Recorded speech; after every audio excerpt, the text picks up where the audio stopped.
right. So we are going to kick off our session. And just so we frame it up correctly, we'll bring up the first contestant today, right? Mentioning our first contestant today. Who do we have up first today? Who's our first contestant? We got Bezney, Marine Marketplace. All right. So let's invite him up. Let's promote him, right? And let's get Mark going today, right? Mark, how are you today, sir? Great. How are you doing today? Very, very well. So we are obviously recording this session. Welcome to the Elevator Pitch Showdown.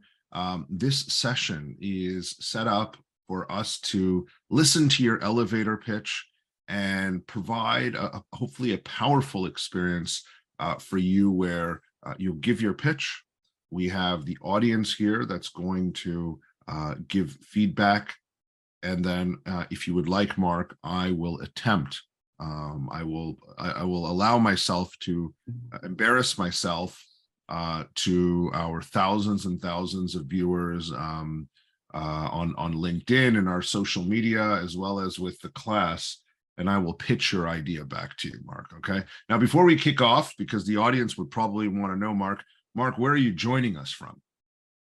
From Denver, Colorado, USA. From the great state of Colorado. Great to have you here. And so let's kick off now, just to kind of frame up everything as well. This is supposed to be a learning experience for yourself, as well as everyone else that's here in the crowd. We'll keep the elevator pitch to 1 minute. Okay. And so that's the idea. If you'll notice, I am going up the World Trade Center. You can see the New York backdrop behind me. And this this elevator lasts 1 minute. Okay. So we want to keep the elevator pitches tight. We want to simulate what happens in the real world. All right, Mark, are you ready? I'm ready. Okay, Mark, I'm hitting the top of the elevator. I'm going to shoot right down and we can begin our elevator pitch. Okay, here goes. Hi, Mark. My name is Ash Singh. How you doing? Great. How are you doing today? Very well. Very well. Tell me what you're working on. So I'm developing Marine Marketplace, which is an online marketplace similar to eBay that allows aquarium hobbyists to sell and buy their overgrown coral between each other. This reduces demand taken from the ocean. In addition, it acts as a living ark so that we can replant the dead reefs with living coral. And so the goal, it's probably about 1 minute. Well, what are you looking for, Mark? How can I help you? What do you need? Is there something that you need? Are you looking? Are you looking for investment money? Are you looking for support, market access? What are you looking for? Yeah, so we're looking for funding for the next couple of years. Okay, awesome. Okay, great.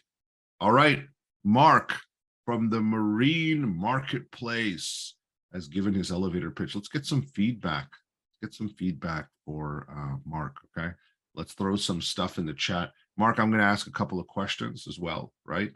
Just to kind of warm up, and then if you'd like, I'm happy to do an elevator pitch back. So when we think about climate goals, right, and we think about kind of how the world is evolving, it's great to have startups like yourself that are actively trying to build a business whilst actually solving a real problem that needs to be solved. My question to you, can you give us some data around, felt like I wanted to know the data around dead corals, right? Like, I've lived in Singapore for a long time. So, going to the Great Barrier Reef, okay, in Australia, and you see about how that's being bleached. Can you give us some background about how big of a problem this is? Yes, most definitely.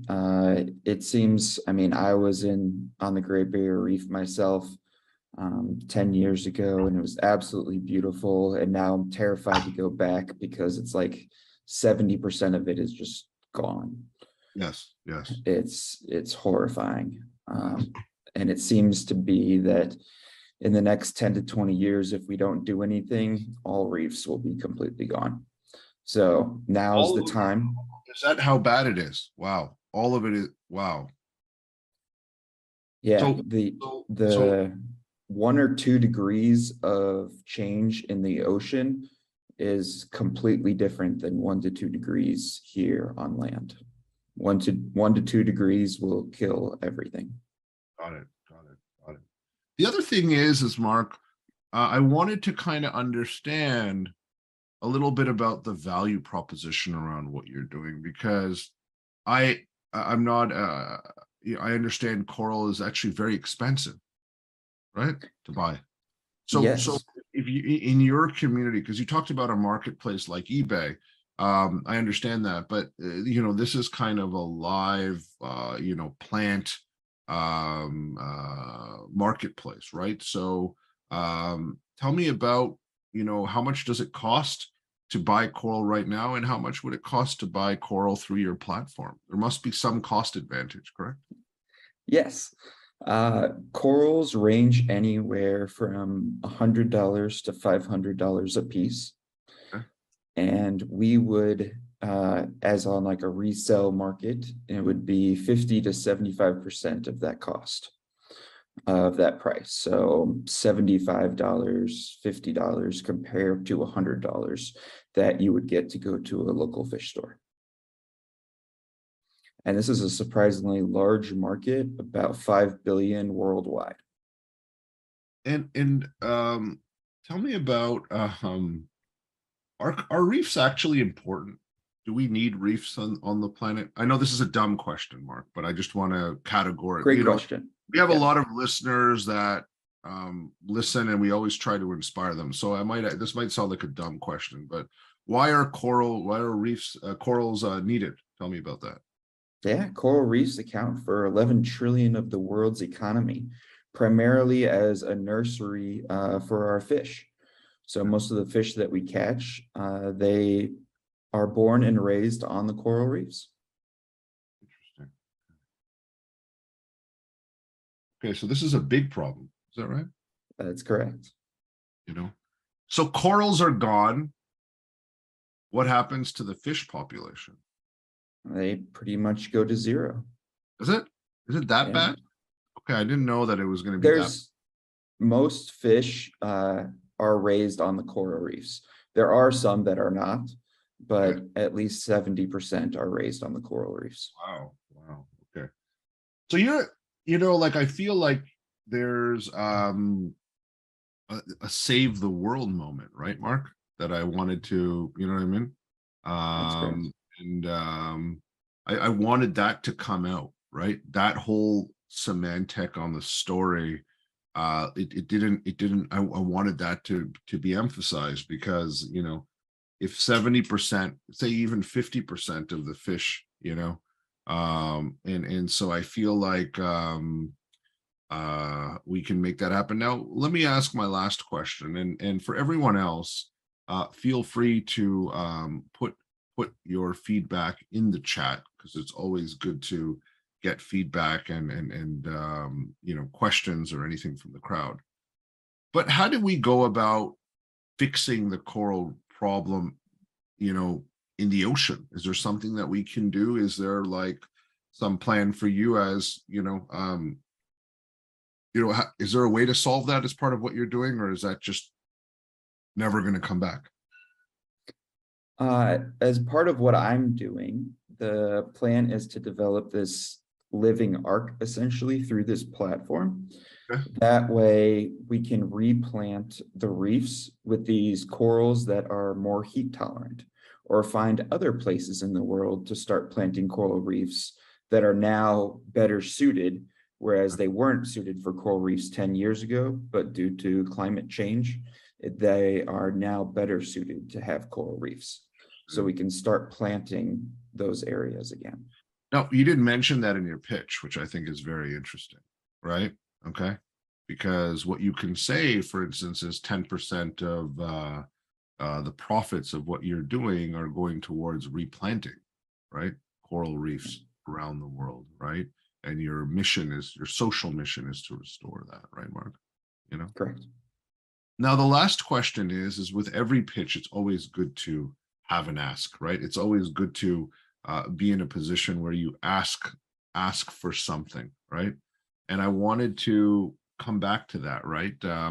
When you meet, an investor, or you meet somebody that is a marine biologist, for instance, right? There's all these elements that you might require from them. And so I wanted to come back to the ask, right? You're looking for funding. It's always good to kind of know a little bit about what do you need, right? And in the startup world, you always have to be asking, right? You're always asking for, stuff. So I wanted to come back to that. How much money do you think you need? Or are you still building your cash flow model and mapping that out? Still mapping it out in the beginning stages, but we're looking at around 2 million now. 2 million US dollars. Okay. Got it. Correct. All right. So Mark, would you like me to pitch this idea back to you? Yes, Like me? please. So I'm for the next 1 minute, I will be the one of your co-founders, right? No, zero equity co-founders, but I'll be one of the marine marketplace co-founders. And you get to be somebody. Or do you want to be an investor, Mark? Is that who you want to be? Yeah, that would be great. All right. So you can decide who you would like to be, right? Because you're going to introduce yourself, right?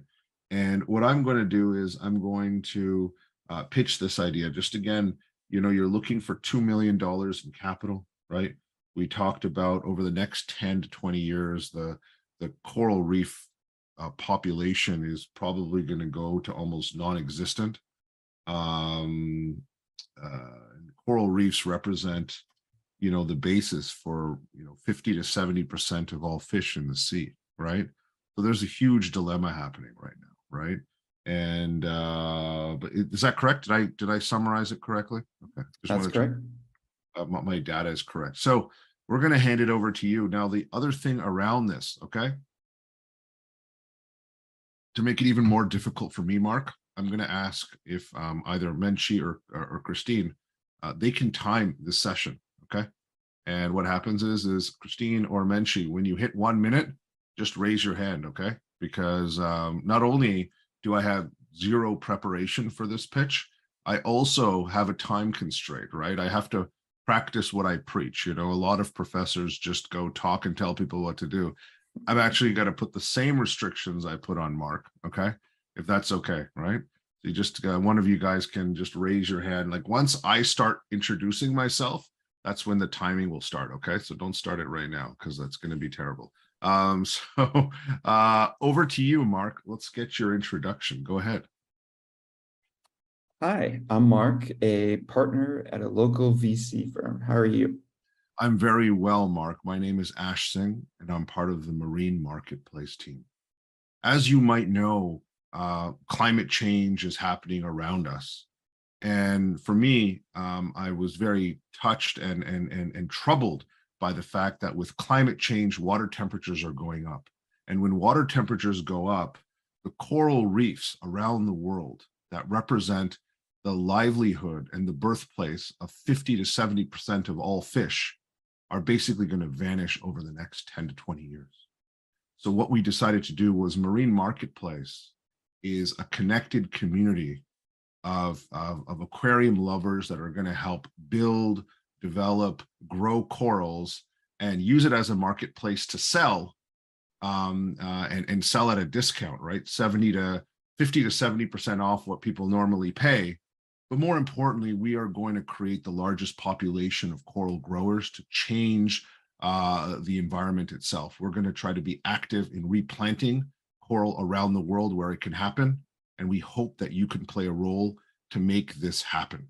We need $2 million of investment, and we hope that you can make an impact in the fish community and the sea community around the world. Thank you. That was great. So that's how I would kind of position it. This is a big thing, Mark. You know what I mean? right? You got your marketplace, but that's what keeps you going. But you are saving the world. You actually are, right? There's people we go, we say, hey, how are you changing the world? You are actually changing the world, Mark. Okay. And that's what I want people when they walk away. It's like, wow, even if they don't want to invest, they want to help Mark. Okay. They at least walk away saying, hey, let me put you in touch with somebody that's going to make it happen. All right, Mark. All right. Excellent. Thank you for joining us and congratulations on what you've been building. We look forward to being part of your success. Right. Thank you, Mark. Have a great day. Thank you. All right. Let us continue. We were just in Colorado. We are going to continue. And we have Salvador joining us here from the Snowspace team. Sir, are you still in New York? So the audience knows. Where are you calling from, sir? New York City. I actually live in Midtown West. And funny because I am moving next week to a 63rd floor. So I'm going to really be doing elevator. Yeah. Well, we can day. Practice now. You can practice when you're going up to the 60th floor and 63rd floor. And that is good. So I'm but New York elevators are very fast though, like I know. So that's why I gotta be better. Yeah, it's more of a 10-second pitch more than a 60-second in New York. But let's great to have you here, sir. Thank you. What we're gonna do is we're recreating again the elevator pitch experience for Snowspace. We're going to go through the process where you get a chance to do a 1-minute pitch. You might have seen now, kind of the process. 1-minute pitch. We get feedback and from everyone else, and so and then if you'd like, I'm happy to do a pitch back. All right. So yes. Let's kick off. I'm hitting the top of the elevator, and we shall get started. Okay. All right, we're in New York. So hi, my name is Ash Singh. I'm an investor, a retail investor that does investments in shopping malls and shopping mall products. And I heard you're working on something interesting. Tell me, Salvador. That is correct. Hi, Mr. Singh. My name is Salvador. I am the founder of the Snowspace. Yes, we are founding Snowspace. It is an indoor winter ski and snowboard studio that we have been designing for the last 2 years. And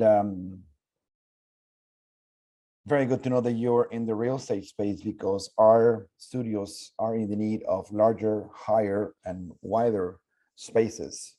Yes. For the use of our own simulators. Yes. So we have everything very much ready to present to an investors.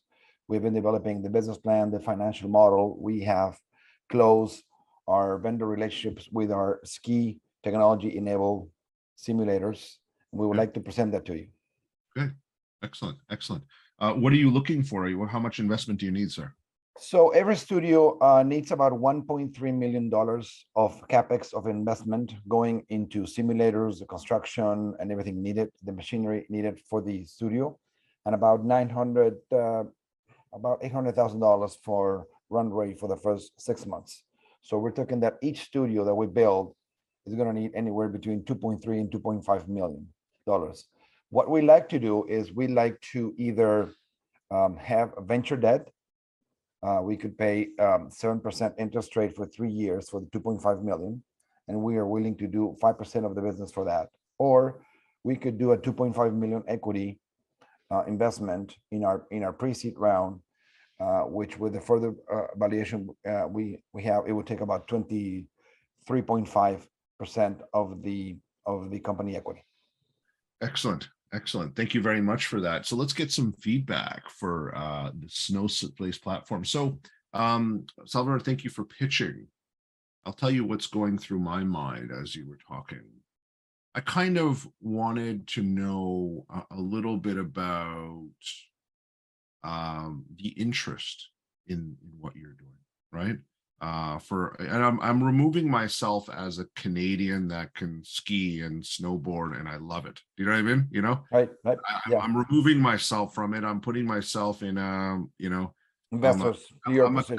I'm a Californian surfer dude, okay, or something like that. That's never, you know what I mean? So I want to, or a Singaporean investor. That's Yeah, just, yeah, better because the California surfers like to snowboard. So yeah. yeah. So my question for you around this is like, I wanted to understand the story around why Snowspace will become the flagship location at shopping malls, right? Because you can always rent like an industrial complex, correct? You know, You could. you could, but there's a reason. And I wanted to kind of get that story to come out, right? And part of this is I know you've been working on this for a long time, right? And part of that, you kind of get a little bit of you get a little bit of fatigue around kind of the pitching, but you know, I always say, you know, just think about that story arc. So tell me, like, um, if I own a shopping mall, right, and this doesn't have to be a top tier shopping mall, it could be kind of a tier 2 shopping mall because you know the tier 1s are all doing very well. Tell me a little bit about you know, why does this need to exist there? Why would it be the flagship? How it would be the flagship, right? And where would it be the flagship, right? Because that's kind of where my mind was going. Is this something that we would take to you know, where the location? So those are the things, Salvo. Can you give me some insight on that, please? Yeah, well, I believe that this needs to be on accessible places where people, I mean, in New York City, you just can't park anywhere, but places that people can park. This is a family-driven venue. So we can have kids anywhere from 5 to 65 years old. It's not niche to just a specific demographic.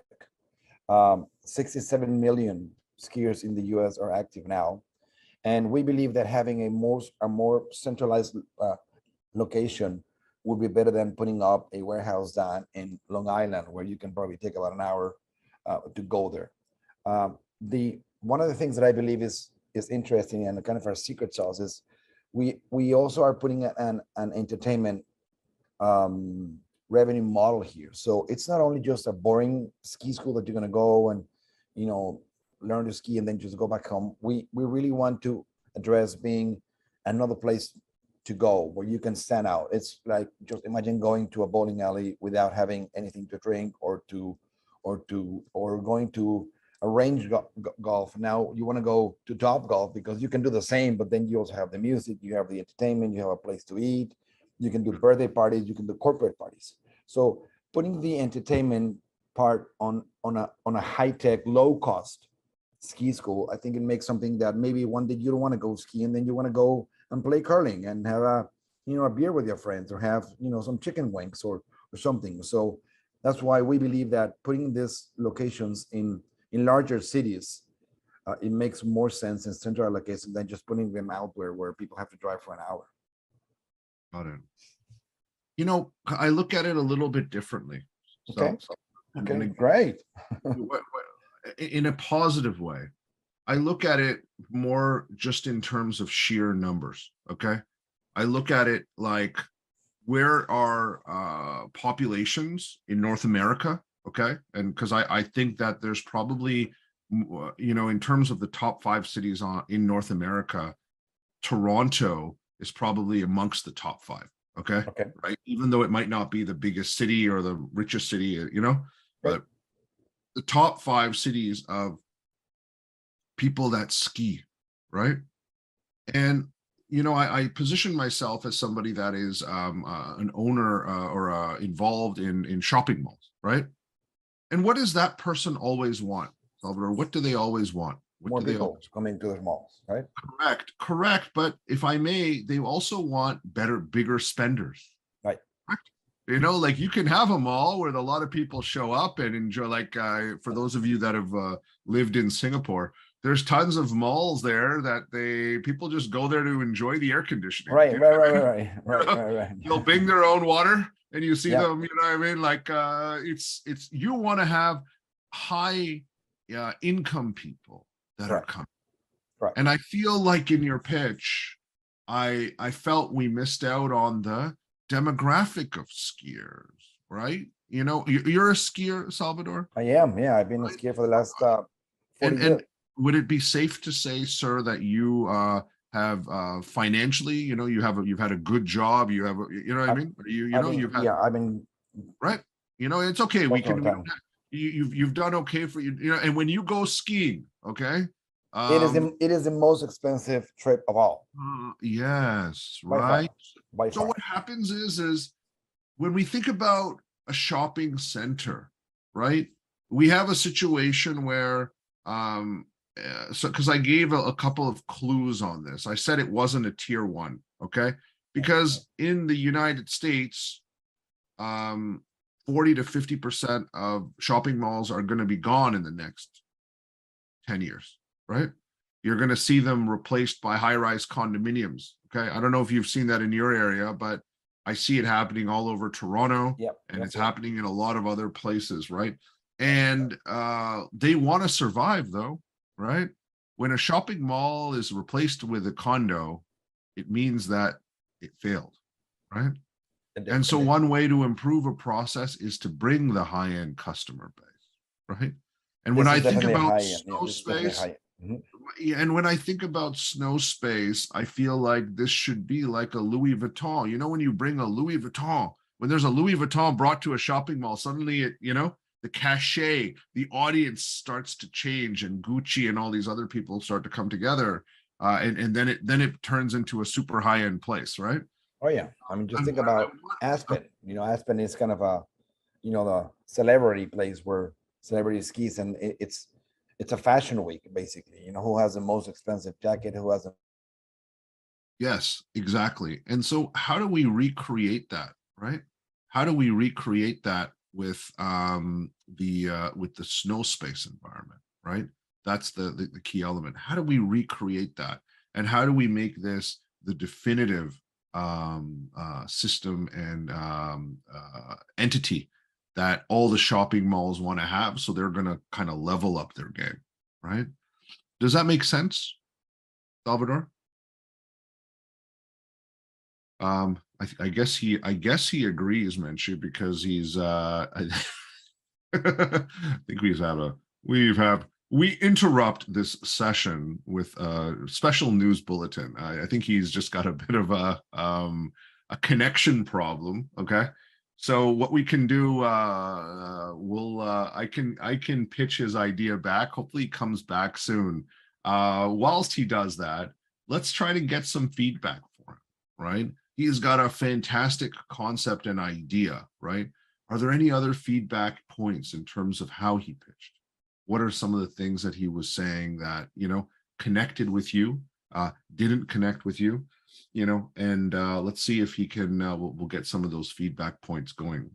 I feel like, when you're going through the elevator pitch journey, it's every single elevator pitch, and I keep on saying this, has to be connected and directed at the individual, right? And I know people have said this, but I feel it's always easier said than done.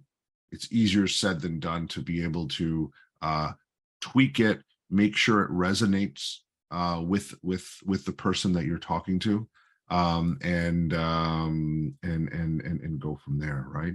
So what we're going to do, Menchie, just double check with Salvador. And he looks like he's got a little bit of a technical challenge. But what I'm going to do, Menchie, if you don't mind, okay, you're going to be Salvador for just 10 seconds and just introduce. You get to be an investor now. So all you have to do is you're just going to introduce yourself. You can be, a rich American investor in New York. And what I'm going to do is I'm going to pitch the Snowspace concept to everyone here. And obviously we are recording this, and we'll make sure he gets a copy of it. Okay. Okay. Right. Let's do this.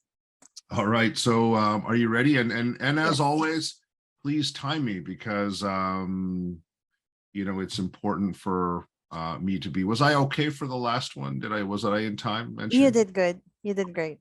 I think sure. Mark agrees. We just have to make sure it's fair, right? So Menchie, you're stepping in for Salvador today. He doesn't get to be that person, but go ahead. Okay. Hello, I'm Menchi. I'm an investor from New York. And I want to hear what you're gonna say. Excellent. Thank you very much, Menchi. My name is Ash Singh, and I'm part of the Snowspace team.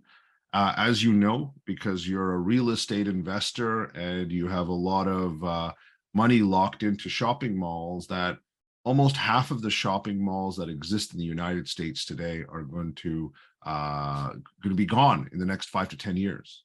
And part of the reason for that is that they did not actually attract the right high-end clientele. And the reality is that the high-end shopping malls already have the big fashion brands, the Louis Vuittons and the Gucci's, and so what we decided to do, from my passion of being a skier, I discovered that the most high-end clientele are people that are involved in skiing. And so what we want to do is work with people like yourself and bring the Snowspace platform, the world's best ski simulators, okay, into the tier 2 shopping malls to help them grow, drive, bring amazing clientele together. We have best-in-class simulation. We've also packaged it together with a great restaurant and entertainment experience. And we hope that every skier that it doesn't get access to the slopes during the summertime will engage with us. We will elevate, drive new customers to you, and at the same time, create a valuable business across all major shopping centers in North America. We're looking for around $2.3 million to get this going. And we hope that we can invite you to test our simulation and give us a chance to see if we can make this work at one of your outlets. Thank you. Thanks, Ash. All right. So that is the Snowspace pitch. Let's continue, Menchi. Who is our next contestant, right? Who is our next contestant? Let's see if I have an audio voice for that. Who is our next contestant? You have the power. Okay, next up is Tubular Travel, founded by Right. Donna Cooper. Awesome. We have Donna Cooper joining us today. Donna, we'll just make sure we get you off of mute. So wonderful to have Donna Cooper today. The Tubular Travel team is here in the house. Donna, good morning. How are you today, ma'am? I'm good. How are you? I'm excellent. So I'm looking forward to this conversation. Donna, just so the audience knows, can you tell us where you're calling from? I'm calling from Jacksonville, Florida. Excellent. So we are, we're actually, we're talking to a lot of American startups over the last couple of days. So it's great to continue our journey. We were in Colorado, we're in New York, and now we are going to the great state of Florida. And so what we're going to do, Donna, as we always do, we are going to do elevator pitch mode. Okay. And what's going to happen is you get to pitch your idea. We'll keep it within 1 minute. Okay. And hopefully you conclude with an ask, something that you need from me as an investor or an industry veteran, and then we can give you some feedback and we can go from there, right? And I think everyone is going to find the product that Donna has created very interesting, right? So Donna, are you ready? Are you ready for your elevator pitch? I am. Okay, excellent. Here goes. Excellent, no problem. You'll do great. All right, I'll introduce myself and we'll get started, Donna, okay? Okay. Excellent. Donna, my name is Ash Singh. I heard your work. You've built a really interesting travel product. Can you tell me a little bit more? Yeah, I'd love to. I'm from Tubular Travel, and we make a travel pillow that you stuff with clothes. You just fill it up, hook it to you, your personal item or carry on, and then you're off. And because it's a travel pillow, it flies for free. And that means added storage without added baggage fees. The tube is handy when your suitcase is overweight or you reach your destination, but your luggage takes a detour. It flies through security without question. And when empty, it packs in its own pocket and then slips easily into yours.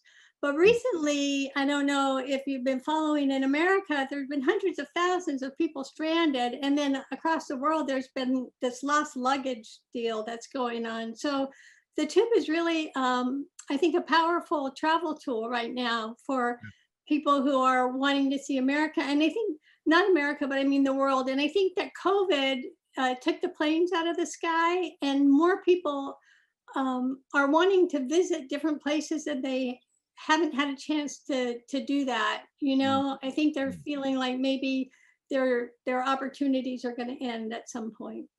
Yes. Yes. So that's it. It's a tube travel pillow. It's the only one that saves you money. And what we need from you is money. We're looking for about $2 million so that we can grow our staff and build our marketing.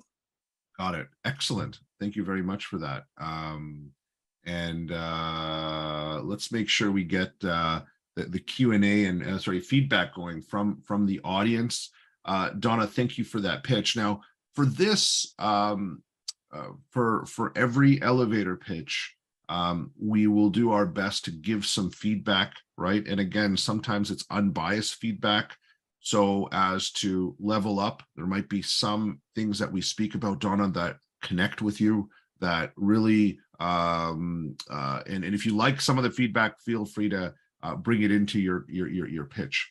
So one question I had, and this was going through the whole thing, is, Donna, how much does this cost? How much does this product cost? It costs $50. $50 US, $49.99, right? $40 or $50. Okay. $50. It's a $50 product. And another thing, you know, because when you're in an elevator, you might not have the product with you.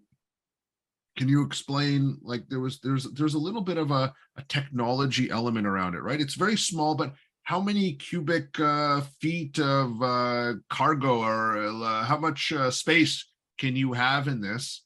And how much can an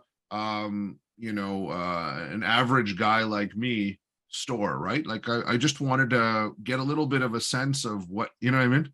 What Sure. actually go in, like, is it like just my, 1 day's worth of clothing, or How what can tall we- are you? What size do you wear? You know, it depends on yeah, the average, I think I'm 5'11", but I tell people I'm 6 foot, 6'1", because I'm insecure about myself. So, but yeah, around 6 feet roughly, right? And average, the typical, large size, the Old Navy large size American, okay, male, because you're talking to a guy, and women's clothing might be a little bit thinner or lighter, or just tell me how, I'm using your product and I want to go to Las Vegas, and I'm tired of all the challenges at the Toronto airport, which unfortunately now is the worst airport in the world because of some of their challenges, which you rightfully pointed out. Tell me about how much luggage I can store. How many days can I store of clothing? Okay, you can. We average about 2 days worth of clothes. My husband is 6'3", and we went to Barcelona, and he had 2 days worth of clothes in his tube. Perfect. Perfect. And so that's enough also for me to land in Las Vegas and go buy clothes, right? If you needed to, yeah. Yeah, if you needed to, right? Like, if anything happens, you kind of get that going. The other thing is like, how another thing I was thinking about, like, this is a capital investment for a fee that I'm looking to pay. For those people, we all know that airplanes, there's budget carriers, and now there are ultra budget carriers. Okay. And so I wanted to kind of understand, like, how much do these airlines charge for carry-ons, and and if I'm just going for 48 hours, literally, right? I'm literally going for 48 hours somewhere. How much would I save by not using any baggage at all and just using your product? Oh, you would save. It would pay for itself the first time out. Absolutely. Because what those carriers did was they added more seats, but they couldn't add more baggage space, more overhead compartment space. And that's when they started charging for carry-ons and separating, doing the a la carte menu thing that they do now, right? Yeah. And so if you were going for 48 hours, or you were going to puddle jump from, say, London to Paris for the night, or to do something like that. As we do, right, Donna? You and me, we'll go to Paris for the day, we're gonna go and have some, Well, we'll go to London, we're going to go to London for some scones, right? Because that's how we pronounce scones, because we're just that cool. Yeah, I get it. Yeah. I belong to a dance community, and there are dances all over the globe, and Is it? people do that. They do Yeah. that. They Do they? literally go to a dance community Yeah, and they yeah, dance, and that's what they bring. They bring yeah, a yeah. personal item and a tube. Yeah, awesome. So I like, so the payback, right?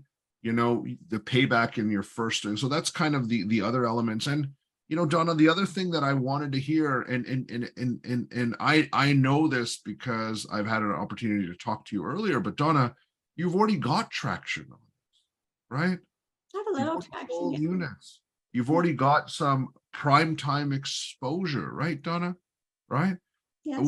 Just tell us a little bit about that, because I think that's validation around what you've done, right? So there was two things that I wanted to hear. One was around the time and energy to make this, okay?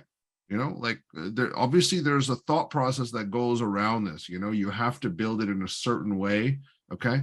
The other thing around it is, tell us a little bit about the marketing and promotional and all those other elements that have come through. Go ahead. Okay, so the tube was invented because I was married to a road warrior who traveled all the time, and he had a tool bag and a laptop that he could not check. And he would go all over the globe, and then he would miss flights and and he would have nothing. He would have no clothes, no underwear, nothing. So he asked me to make something that would help him store items. Like, first he asked me to help him stuff his jacket in his sleeve, and I thought, why don't I make a sleeping bag case for it?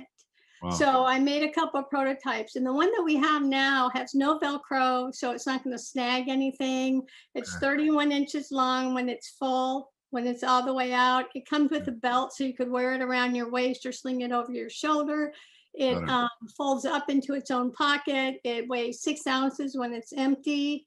It's like 4 by 7, inches. So you've got the measurement, right? You have that mapped out, right? You have the measurements done right for because just a dumb question, Donna. There is a size limit for a pillow, right? You can't like make the travel. No. It can't be like a snake. Can you like wrap it around your body? Can you have like a giant? Is that possible? I don't know if you can fit it in the seat. I have seen people with giant pillows. Is it? Like And I'm you like, wrap what it are you around doing? your body, like, and then you can have 20 days of clothing, Donna. Do you know what I mean? You could, instead of calling it tubular travel, it could be the. Well, then it becomes luggage, doesn't And it? you walk. It's like you're being like wrapped by an anaconda or something like that on a plane. I'm sorry, I digress, but did you see where people did that? Where they were no. stuck in like Thailand, and they unpacked their suitcases and they put on 10 pieces of clothes, 10 outfits. Wow. And they were really? arrested for doing it, by the way. Wow. Okay, interesting. Yeah, so I guess there is a slight There are limitation. some rules, yeah. Yeah, but you've spent a couple of years building this, right? This isn't just something that you came overnight, and you've also gotten some public exposure for this, right, Donna? Tell us a little bit about how many units you've sold, or how much traction you've got, and where you've gotten a little bit of exposure. Go ahead. I don't have any marketing money. It took me a long time to get a patent. I applied in 2009, and 3 or 4 attorneys later, I got one in 2018. So, so what I did was I went on a Steals and Deals thing that they have on national television on all the different major networks in America in the morning shows. And basically you have to sell your product for half price, but it puts you in front of, 3.2 million viewers. So all the social media in the world can be great, but it's not going to bring you 3.2 million viewers all at one time with their credit cards out. So I did that. And the first time I set it up with them, I had to find a new manufacturer and on and on. And by the time I got it, they said they didn't have room for me on their show. So what they did do was put it on their website. Sure. And we sold 3,600 units in a day without any mention at all, just people scrolling down and saw it. Understood. And then I called them back and I said, I thought we did pretty well. And they said, yeah, we thought you did too. So I said, I wanted on-air exposure. So they put it on a different show that was in the middle of the morning when people are at work, and it was political, but we got a 15-second mention and we sold 7,600 units with Wow. one 15-second mention. Wow. Wow. And so we have, I think I have probably, I'd say 14,000 unique users in my database, unique. Okay, customer base. Yeah, excellent. So And one So- of the things that's interesting about this is that people remember seeing it on TV, and they Okay. contact me months later and say, oh, I didn't eat it then, but now my son and I are going to Alaska. Can I still get it for the half price? Sure. Yes, absolutely. And so Donna, I wanna tell you one other thing, right? To elevate this, Donna, right? Okay. And that is like, because you're looking for investment. And when I look at investment, if I can just put an unbiased, right, Donna, right? I'm just a pure play New York banker. All I want to do is make money. Okay. I'm one of those, banker type guys that, flies business class, first class. I just look at you as, if I'm just looking at you from a financial perspective, there's one question I need you to help me answer. And that is, if I'm going to give in money to the Tubular Travel Company, right? Mhm. What kind of business are you, right? Because you have this first product, okay? And suppose you saturate the market, okay? And you end up making a couple of $1 million, tens of millions of dollars. What happens next? What kind of company are you actually, right? And this is important because when people give investment money, they might have a 5 to 10 year time horizon, and they're looking for a specific return, right? And so as you were talking, I was wondering, is this a one product company, or is Donna that person that's always going to look at ways to disrupt the transportation of clothes, or is there other things that are in the pipeline in Donna's mind? You know what I mean? Like, it's like a singer, right? Are you a one-hit wonder? Do you know what I mean? And we all have our favorite 80s songs where they're I love one-hit wonders for some reason. But from a music perspective, but for a business perspective, Donna, that's where my mind was, right? So what are your thoughts on this question, right? So Go ahead. already I have made prototype pillowcases for this. Okay. And I made them out of scraps that I had in my sewing room. And I took them down to the Jacksonville airport and sold them each for $20 a piece. Okay. I got pricing from my manufacturer on them, and it's less than $4 a piece, and people will pay $20 a piece. And that was cotton. Now I'm looking at raw silk, because I have a raw silk travel blanket that's lasted me for 20 years, and it's fabulous.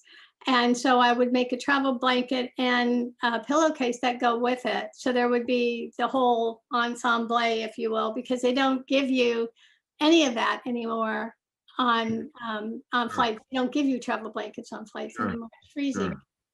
So Because when I think about it, I'm taking a step back, Donna, right? We look in the world where in travel now, what you do own on a plane when you travel, right, is basically the seat and vertically going up, right? You know what I mean? Like, you own like this little, and it's gradually getting smaller, as you said, right? Seats are getting a little bit tighter, right? On some airlines, if you're a bit of a fatty, you have to buy 2 seats now. Okay. I've heard about this too. So what you're saying, so when I think about it, right, you are creating this like optimization engine, because you can have the travel pillow. They even have a specific pillow where you can put your head down and there's a lot of space there. There's all these other things that you're thinking about, right? But when I think about it, it's like this idea of cost efficient ways to transport stuff via travel, right? Because it doesn't have to just be clothes. It could be, you could have a compartment in there and you could take, whether it's your jewelry or anything else, right? there are people who do that. There are people who do that, who are in fact in the jewelry business, who are customers who use it to go to shows and they buy their goods and then they put it in their knapsack and they say, well, who's going to steal my travel pillow? It's hooked to me all the time. It's hooked to my carry-on. It's hooked to my person, you know? But do you get what I mean, Donna, right? Yeah, Like you are a superhero, okay? So Donna, just take a step back, okay? You are a superhero, okay? And do you know who the arch nemesis is? Okay, because you need to have a story to tell. When you tell a story, okay, Donna is the superhero, right? We've watched, there's Batman and Joker, right? There's always that, right? Okay, well, in your case, it'll be Batwoman and Joker, right? Now, in your case, you are the superhero for the traveler, the economy budget traveler, okay, which is a huge market. And your arch nemesis is the ultra budget and budget carriers that are trying to rip them off. Okay. That's the story that's happening. And so you have a team of people, and when you raise the money, you're going to continue to think about ways to optimize these elements. You might have tubular travel pillows for specific airlines, optimized for different planes and this and that. And so, if I'm always flying Flair or Southwest, or you've optimized that and you can make it work, but you are the superhero, Donna. Does that make sense? Right? And you're a superhero against the villain who's always coming up with new things. Joker's always trying to figure out new ways to attack Gotham City, right? Yeah. Do you get what I'm saying, Donna, right? I'm trying to pull you out from the product piece. Right. But what I just wanted to say that there are other markets too. For example, snow skiing, as we just were talking about. Sure. You can put your jacket and a muffler and everything in it. It's soft. It wears around your waist. If you fall, Yes. no big deal. Yes. Hikers, bikers, sightseers, moms on the go. You can put 2 packs of diapers in it. One of my clients told me. Okay. All right. They're comparing it with diaper bags. I mean, so people use it. There's a lot of different ways that people are using it already. Yes. But do you get what I'm saying, Donna? I want the investment banker to know that you are actively looking to make sure that you have created the cheapest, most efficient way to transport goods with somebody on a plane. That's what you do. And you've started off with this one product, but you might have other products. You do have other products, Donna. You get what I'm saying? And you are the best person on the planet that's thought about this problem, that's worked towards it. You're a seamstress. You've seen a customer problem with your husband, and you've been trying to get this done. And if somebody on the planet is going to succeed in making this work, it's Donna from Jacksonville, Florida. Okay. That's what I want to come out, Donna. Does that make sense? Okay. Right? Does that make sense? It's a little bit of a difference, Donna, because I know that you've been really focused on the actual individual product, right? But sometimes when you speak to an investor, you need to elevate that to talk about the company, right? And how you are that best person. And when you use the capital, you are somebody that's worked really hard in getting the product made, getting it secured with a patent, but you've also had to make the product cool. And you've also had to sell the product. So you've had to be the hacker, the hipster, as well as the hustler on the deal. And so part of getting money is to get a couple of more people on board, right? The superstar hustler that has distribution access. They've already worked on the home shopping network, and they understand that, clientele. So, that's what we're talking about. And what Donna should be doing is, correct me if I'm wrong, you build your team, and Donna focuses on building better product, right? That's where your focus needs to be. Is that correct? Right. Yes. And there's other opportunities with this particular product too. And not just this product, but I don't know about you, but if you ever went to a golf tournament with a company, you got a bag and you got a golf shirt, right? There's all kinds of corporate real estate available on these tubes. You can make them out of any fabric that you wanted to make them out of. There's all of that kind of a thing too. I mean, I'm just, with that. The thing about building the team is that's why I need the money. Exactly. But the thing is how can you, I have a question for you in your Yeah. pitch for me. Yeah. Yes. In your pitch back to me, Okay. can you articulate how you would ask for that to build out your team if you, Sure. Why not? without seeming like, you're an idiot, you Yeah. don't have Yeah, anybody? yeah, no problem. So, when I do my pitchbacks, Donna, truthfully, I have not prepared at all. No, I So, know. so I'm doing this on the fly, and I will do it because that's where, ask. So your question is can I pitch it back with, because you're looking for around $2 million for this, the use of funds. That's what you're saying, how am I going to use the funds and how it's going to work? Okay. Right. And so part of that, again, use of funds relates to the company that you want to become. Okay. And you have identified a place in the market to create cheaper, more efficient ways to transport goods on planes. That's what you are doing. If you think about what Tubular Travel does, right? Right. It's the cheapest way to transport luggage. Okay. Is that fair? Yeah. That's what your company is, and that's what you will continue to do, because tomorrow one airline might ban it might, you know what I mean? And then you're going to come up with something better. There'll be something else. That's, that is one of the reasons why it's always a travel pillow you stuff with clothes, because travel pillows fly for free, and Yes. otherwise they would have to charge every single travel pillow carrier. Can you imagine? Yeah, exactly. Yeah. So that's kind of the way I want to do it. Now, Donna, would you like me to pitch your idea back to you? Love it. Love it. Okay. All right. So I get to be like the Tubular Travel co-founder for the next minute as I pitch this idea to Miss Donna Cooper, who is going to be an investor, right? You can be, let's meet, and we'll meet in Florida. Let's meet in Florida, Donna. We're going to talk about the Tubular Travel platform, right? I'm going to call it a platform, not a product, and I'm going to do that on purpose. Okay. And it's a $50 product. Your first product was a $50 product, 2 days worth of clothes with a one trip payback. Okay, that's what it is, right? Yeah.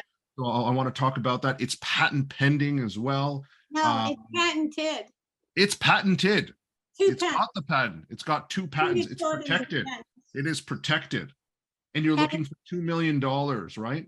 And, and the logo is trademarked too. Yes. Excellent. Now, Donna, my last question before I do a pitch.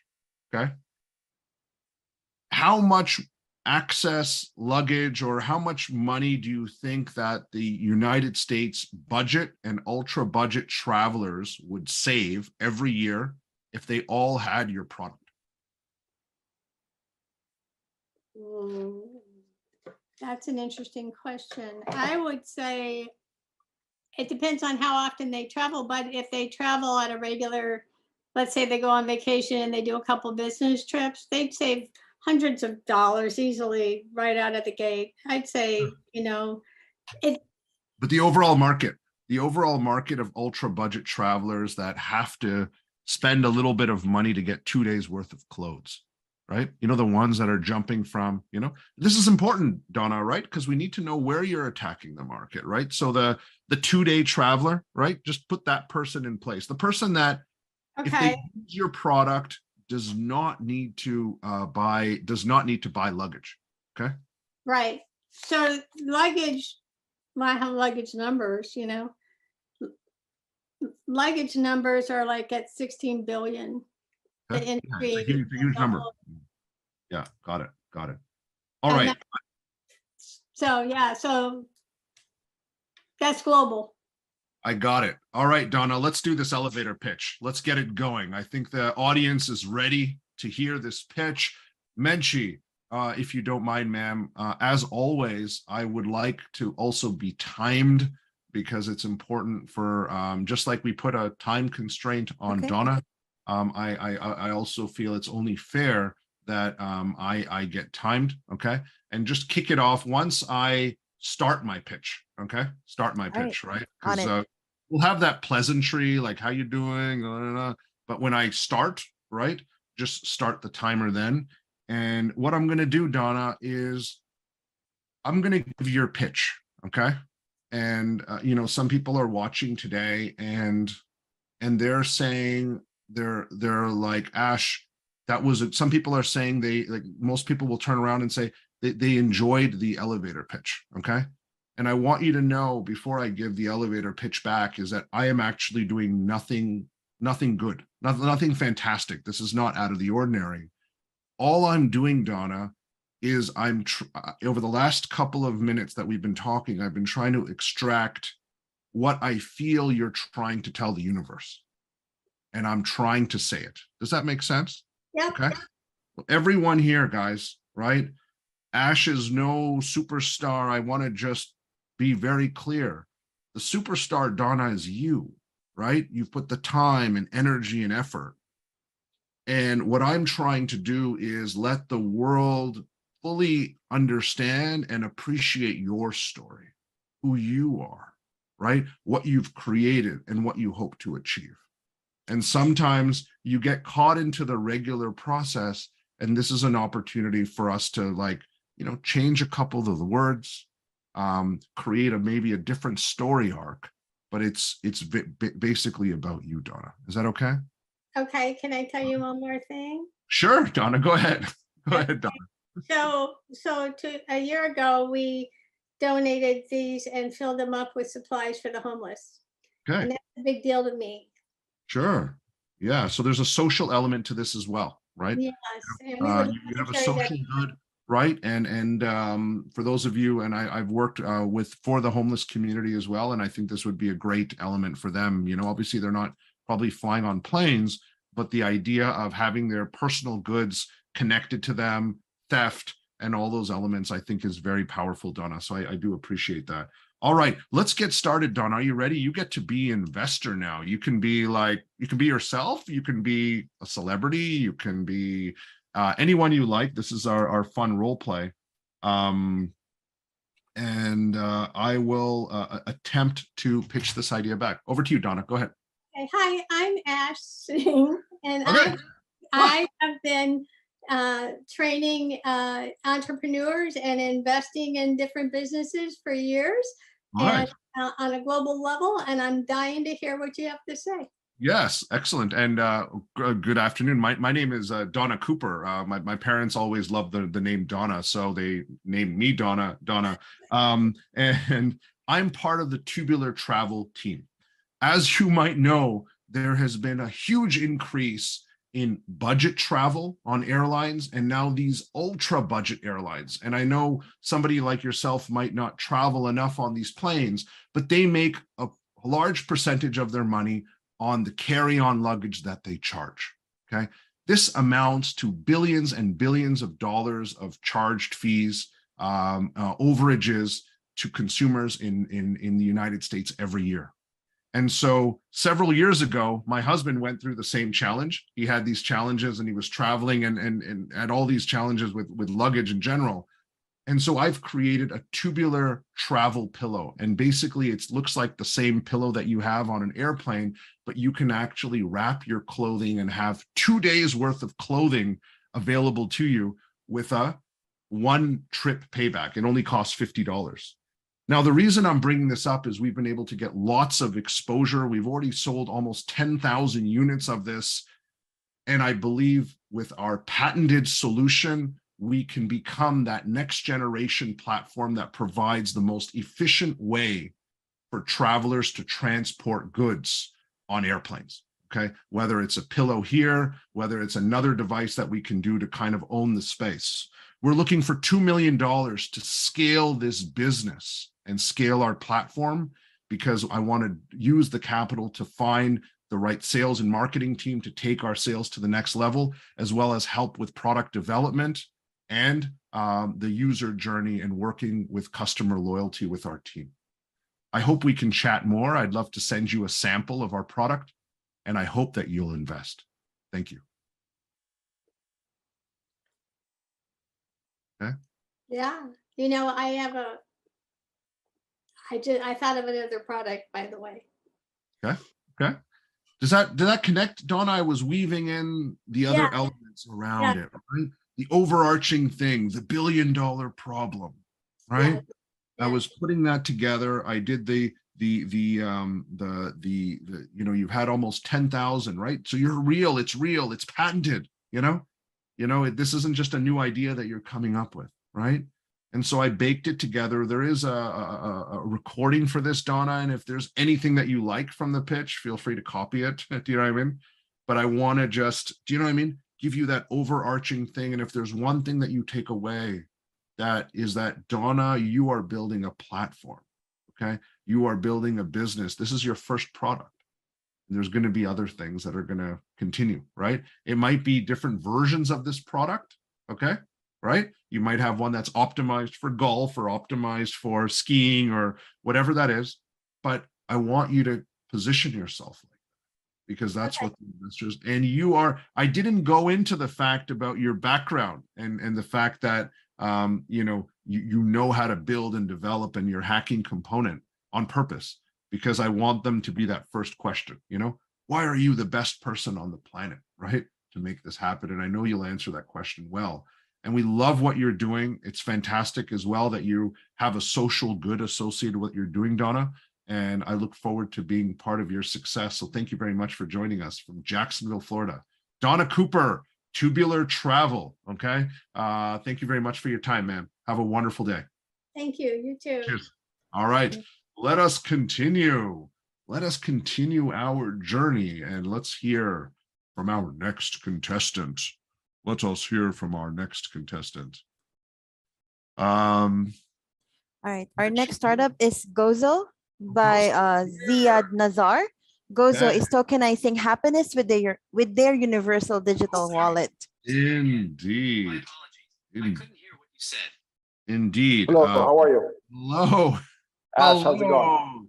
Great to have Mr. Nazar here today from the Gozo team. So just so the audience knows, sir, where are you calling from today? I am just on the Mediterranean Sea, a small country called Lebanon. All right, of course. And we are going back and forth between here and Dubai. Dubai, excellent, right? Great to have you here, sir. We are having our elevator pitch showdown, and as you know, we'll go through the journey of your 1-minute pitch for the Gozo platform. As you know, we're doing this in August 2020.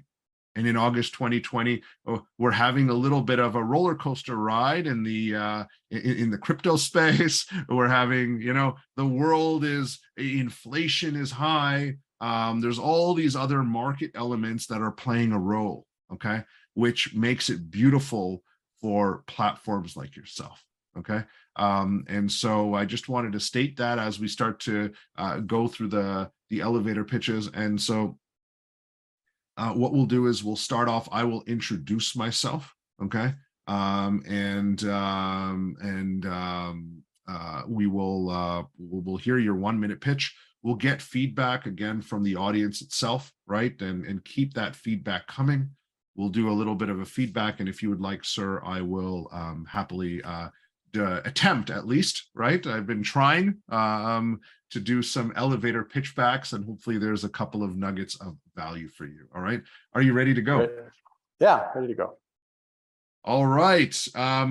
Good afternoon. My name is Ash Singh. I am the step brother, right, of the Sheikh of Dubai's son, right?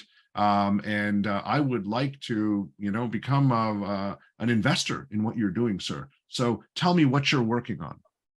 Okay, well, we are working on tokenizing happiness, and we have a universal digital wallet that creates a fluid way for consumers to unlock $350 billion loyalty market. And with the Gozo utility token, this is actually done in two core functionalities: through a micro redemption functionality where people can play games, spin and win games, and through a pay with points type of functionality. So we've already generated some interest. A small test of only $1,000. We've got 10,000 people on our waiting list. And we're very excited to be completing our MVP very soon, and pushing it out to the market, and seeing how that goes. Okay, excellent. And how can I help you? So we are looking for funding, but we're also looking mainly for partnerships. So we are, if we can utilize your channels to create partners, that would be great. The more partners we create, the bigger the network grows. Got it. Got it. I understand. Okay, great. All right. Let's get some feedback on the Gozo platform. Tokenizing happiness. Tokenizing happiness. So my first question from your pitch is, when we think about tokenizing happiness, let's define happiness for a second. So happiness in your definition is being able to travel, see new things, win prizes. Is that correct? Is that correct? Yeah. I mean, as we travel, I mean, we're earning points, or we're using our credit cards to buy the basics. We're earning points. So we want to be able to allow people to convert those points into a potential of a free ticket or hotel stay. A lot of these points are not enough to convert. You need 30,000 points for an airline ticket. We're giving the opportunity where people can play with 100 points, 500 points, and win an airline ticket. Got it. Okay. Or be able to use those points and buy a Starbucks coffee and reward themselves for the day. Got it. So Ziad, my question to you is around kind of the state of play right now. Okay. And I'll just share where my mind was going. My mind was going, there are some credit card platforms out there already that are really optimally set up for points, right? I use this credit card every year. I have a Citibank card that does really good on the points, and every year, when I'm flying, I can at least upgrade my wife. Okay, I keep my kids in economy because that's where they should be. But I can upgrade myself and my wife. And they have that. Then you have a lot of other facilities now that have introduced this concept of a cashback, right? You can use a product and get some of the cash back at the end of the year. This happens if you shop at places like Costco, or they just give you the cash back. And what I was trying to understand is, how does your platform connect with all of these? Does it connect with the at the credit card layer? Do you have your own? Are you eventually going to have your own credit card? And how does it connect with the 350 billion loyalty points? You mentioned that as well, right? There's a lot of loyalty points out there. Can you tell me a little bit about how it connects, and what is your secret sauce? Because I see a lot of inefficiencies in the marketplace, and I want to know how you connect the dots, and how do you bring efficiency to the market, right? And how does the average person, like for somebody that has enough money to make one trip a year, how can they make 2 trips? Or how can they go from economy to business class? Or how do they, does that make sense? I wanted to know a little bit of the secret sauce, right? One is, how it works, and your secret sauce. If you can just give me some of that information, please. Okay, so one of the challenges is to be able to track all your loyalty points. So the average person in the US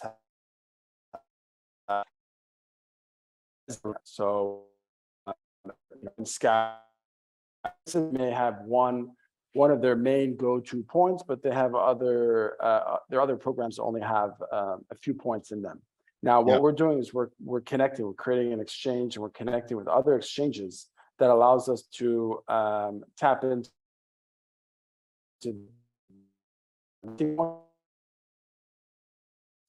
so we can points, different point programs. So some people allow liquidation or conversion, and some people have not gotten to that point yet. It's become more and more of a trend over the last several years to create a coalition.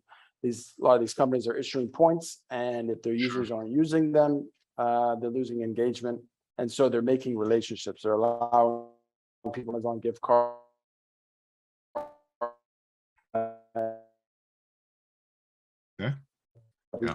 Hotel stay. we're going to be tapping into those coalitions and tying them together and allowing people to, instead of buying a $25 gift card, allow them to spin and win for a chance for an actual vacation. Got it. I got it. So in other ways, other redemption opportunities, right? Because you need to have more redemption opportunities as well. So you can track, you can exchange, and you're going to have more redemption opportunities through this whole platform. Okay, that's how you make it. Now, my question to you around that, you build all these pieces. Now, you've talked about the word tokenizing, right?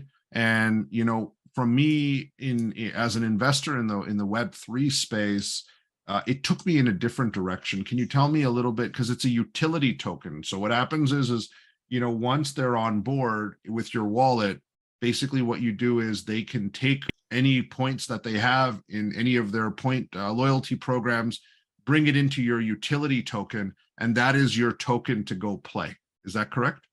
Yeah, what we're doing is when they pay, they're paying with points to spin, right? Yes. And every time they spin, we're minting additional tokens. So we're minting the Gozo token. So it's a spin and mint. So the algorithm that allows us to determine whether this person wins is going to be on the blockchain and visible for everyone to see. So it's not going to be some tiny small print. People can have access to it. So we believe that this will help us create more partnerships by creating that transparency. People will see that, hey, we're not just collecting points and not giving out prizes. They'll be able to see the win probability. I get it. So what you're saying is there's a lot of scams that people pull, right? You know, you can go to a casino, like the online casinos, right? And you never win for some reason, right? I never win when I'm playing on the online casinos. But what you're saying is you use the blockchain to give transparency, right? And Correct. that's supposed to be a marketing vehicle and something to create user trust. That's kind of user trust and also partnerships. So when we partner with a big airline, they will be able to see that we are offering transparency to them. They'll be able to see the algorithm. And so, how do you make money? How what's your process on making money? Is it on the tail end? How do you know, you've got all the infrastructure in place. Go ahead. Yeah, so there's a lot of ways we can make money. Obviously, it's on the transaction. You know, if somebody's redeeming $3 worth of points, we add $2. We collect the $3, we add $1 to the prize money, we add $1 to operations, and we make $1. Understood. Okay. And what is your ask? You know, you were looking to raise money. How much money do you need to raise? It's a good question. We think with about $2 million, we can drive. Lucky number today. Everyone today has been mentioning. Everyone's looking for $2 million today. It seems like it's the lucky number today. Lucky number for today. Yeah. Last month it was closer to $500,000. I don't know. People are trying to sometimes 5. Yeah, sometimes 5. It depends on the month, but 2 million. And what would you use the funds for? Because I part of use of funds, and I always like to drive this point home. You know, when we think about use of funds, how do you talk about, I need this much money because I want to take what I have and take it to the next level. And I got all the pieces lined up, and with your capital, we are going to make this, we're going to 2, 4, 5, 10x the business. Okay. Yeah. Let me ask the question again, right? With the $2 million, right? You know, walk me through that story, right? What have you got done now? Because you got some great stuff happening. How are you going to maneuver and take it to the next level? So we're close to the MVP, finishing the MVP. We won't accept funding until we're close to finishing the MVP. So once we're near launching, we will have we will use the funding to basically secure more partnerships, strengthen the team, and you know, put a little money for put some money aside for some prizes. Sure, of course. And so basically strengthen the team and partnerships, and of course driving some installs, our initial 100,000 users. And so another question, this is my final question as you were pitching, right? I feel like one of the barriers to your success is going to be bringing in the right types of people that are going to be part of your program, right? You know, we have to get the right combination of people, right? You know, the right travel partner. I'm assuming, you know, you would, most points are in probably what, groceries and travel. Is that correct? When I think about loyalty programs, is that Credit where most card? Yeah, travel. It started off with travel, Yeah. hotels. Yeah. So travel, groceries. and like usually the card. credit cards are connected to those platforms, correct? Right. Mhm. And so you know, part of your journey for a fundraising perspective would make sure that you have the ideal people starting off right. Okay. So when we think about you know, if we were doing a points program in Dubai, you know, it would be obvious that ideally, right? And remember, I introduced myself as somebody that, you know, fictitiously is connected to the royal family in Dubai, right? But getting like Emirates, right? And getting, you know, some of the other, the big grocery brand, right? You have to win in markets in a certain way, right? Because the worst thing is you spend all this money on acquiring a customer and they come in and they're only able to enable, you know, 20% of their points. You have to make sure that they have at least 60, 70, or 80% of their points mapped out. Is that fair? Yeah, exactly. So yeah, this is obviously the biggest challenge, but at the same time, we've been able to, we've gotten some attention from some networks. And so this is what we're working on. It's actually working on signing those partnerships. But do you get what I'm saying? I think like if somebody's going to give you $2 million, they would want to have at least some inclination of where, you know, what is your, you know, your acquisition strategy and how do you want to win in markets, right? Because that's kind of the elements. And part of this is because the underlying question, and this is a learning for everyone, is as an investor, I kind of want to understand who's going to buy your company in 5 years. Who's going to acquire Gozo in 5 years? So there are now, as you know, I mean, a lot of online banks or mobile banking. They're offering a lot of the mobile banking properties. We think we can be a component inside an already existing mobile Good bank. Yeah, makes sense. And we see their valuations at $500 to $1,000 an install. At the same time, there are some companies that are not doing exactly what we're doing, but doing something similar. We believe that we have a stronger user acquisition strategy, and we can drive valuation to at least $200, $300 an install. Got it. All right. Would you like me to pitch your idea back, sir? Would you like me Absolutely. to? You know, again, I'm gonna try to weave in some of the things that we spoke about, right? Because I want to make sure that comes out. And what you'll see with me, my attempt is not just to recreate a solid elevator pitch, but to allow you to listen to your pitch, and then also maybe get a couple of sound bites that might connect the dots based on the questions that were going through my mind as an investor. Okay. So you're looking for $2 million, right? You're going to be driving that to build the partnerships. You have a universal digital wallet, right? That you've built, a Web3, right? A Web3 universal digital wallet, and track, exchange, and do full redemptions, micro redemptions. And the current loyalty market is $350 billion, correct? The loyalty market. So yeah, around a little over $100 billion worth of points are added every year, and there are $350 billion of disparate points that are they go expire. That are never used. It's a much bigger market than just 350. Never used. Okay. So every year we have another 100 plus billion, 120 billion that are added. All right. Okay. And so you're tackling the 350 billion of unused points. Is that correct? Yeah. All right. Cool. And, all right, sir. And the new points that are being added. So. Of course.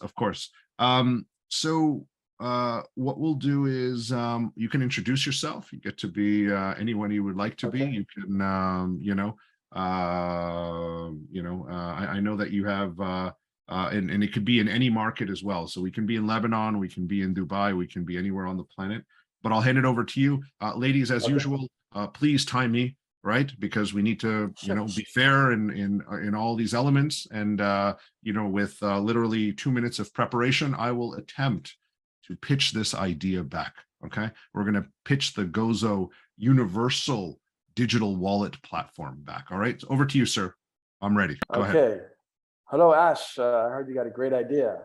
My name is Ziad. I'm a high stakes investor. Okay, Let's hear excellent. What you got. Great to meet you here in Dubai. My name is Ash Singh, and I am part of the Gozo team. As you might know, there are 350 billion loyalty points that go to waste. Okay, this is a huge issue, and loyalty programs themselves are sometimes the most valuable asset that companies have. And we've re-looked at this in a Web3 environment. So the Gozo platform is a universal digital wallet that allows you to connect to all of your loyalty points, allows you to exchange and maneuver things, and allows you to make full redemptions and micro redemptions so that the extra points that you have can be collated and utilized. We've also put this on the blockchain so everyone knows that we are the best redemption platform on the planet. Okay, we've put this all together. We're at the MVP stage, and we are looking for $2 million to get this product to market, starting in Lebanon and Dubai. Our hope is to get our market traction in place with the right type of partners to build the traction that we're looking for. And our hope is that we can use this funding to drive these partnerships, drive redemptions, and create the next generation unification platform for loyalty points, and position ourselves for a healthy acquisition for the new neobanks that are launching around the world that are going to need something like this to drive their loyalty as they continue to grow. I'd love to chat to you a little bit more about our platform over a coffee, and I'm happy to share any more details that you'd like to know, sir. Thank you. Wow, that was very impressive. Just send me your bank details and I'll wire the money. All right. Well, I'm going to have to. That was very good. Thank you very much. Yeah. So, sir, I'm actually I'm going to have to put you in touch with the actual founder. He actually happens to have the same name as you, so I'll send you his details, because you're going to have to wire to him, because he's actually my boss. I'm just I'm the CPO of the team. I'm the chief pitch officer. Okay. So what he's discovered is that that's my job, sir. I just go around pitching people, but awesome. you need to talk to him. He's obviously much smarter and better looking than I am, so I'll put you in touch with him. A little taller too. Details. Yeah, a little taller too. Yeah. So a little taller.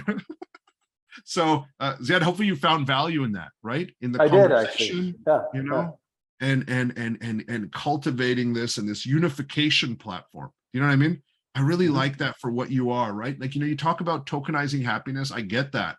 That's from a consumer perspective, but I feel like this idea of this Web3 unification that is using blockchain for something that's really valuable, because everyone talks about transparency and blockchain and all this stuff. And I'm like, no one cares. But for you, making sure that your redemption and information and your transaction, all that stuff is there to show that you are the most efficient unification universal digital wallet for points is actually pretty powerful. You know what I mean? Yeah. That and I wanted to bring that out, and again, the use of funds as well, right? That's another thing, standpoint, right? So let's continue on the journey. I want to thank you again for joining. And I'm looking forward to that cup of coffee. Yes. Always my pleasure. Always my pleasure, sir. I hope we can meet up. I'm swinging by Dubai as well. And, in the Burj Khalifa, right, there is a Tim Hortons. at the base of the Burj Khalifa. I'll host you there. It's a Canadian coffee shop, right? It's actually like a lower middle class coffee shop in Canada, but it's high end in Dubai. Okay, so I'll host you there, right? A lot of people don't know this, but I'll definitely host you there. Thank you for your time, right? And fantastic. Thank you very much. Building. Thank you. Have a wonderful day, sir. Cheers. Thank you very much. Thank you. Bye. All right. So we are continuing the elevator pitch showdown. Okay. Let's get it moving. We have had some fantastic startups join us today, and let us continue. Let us continue. And we have another contestant today, Menchie? Yes, Who we is do. our next contestant today? Our final startup for today is content to sell. I know you really love doing this, Ash, but this is the last guy. Yeah, no problem. I'm ready. I'm warmed up. Content to Sell is founded by Konstantinos Jorganta. They connect creative talent across the globe into the local and remote teams to help cross-border e-commerce brands with their content localization and planning. Indeed. Hello, Konstantinos. Welcome, welcome, Konstantinos. Welcome. Yeah. So we are doing elevator pitch showdown. I feel warmed up now, Menchie. We can do this all day. Do you know what I mean? Like we got, the information is flowing, the momentum is there. But Konstantinos, we want to hear about the content to sell. Okay. And you are now here for your global elevator pitch, right? Not to put some pressure on you. Don't get nervous. You got this. Okay. But what's happening is you get to pitch to a global audience of your peers, right? Of the Hyper Accelerator and our alumni. They're going to give you feedback, because in the real world, when you pitch, you don't get feedback, right? If you think about the whole elevator pitch showdown, you pitch an investor, normally they'll turn around and they'll say, come back to me when you have some traction.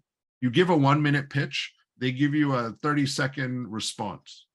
Our hope is you give us a 1-minute pitch and we go through everything that you said, dissect it, get some elements. And if you would like, sir, I am happy to attempt, okay? Again, embarrass myself, okay? Embarrass myself, put my family name on the line, okay? Right?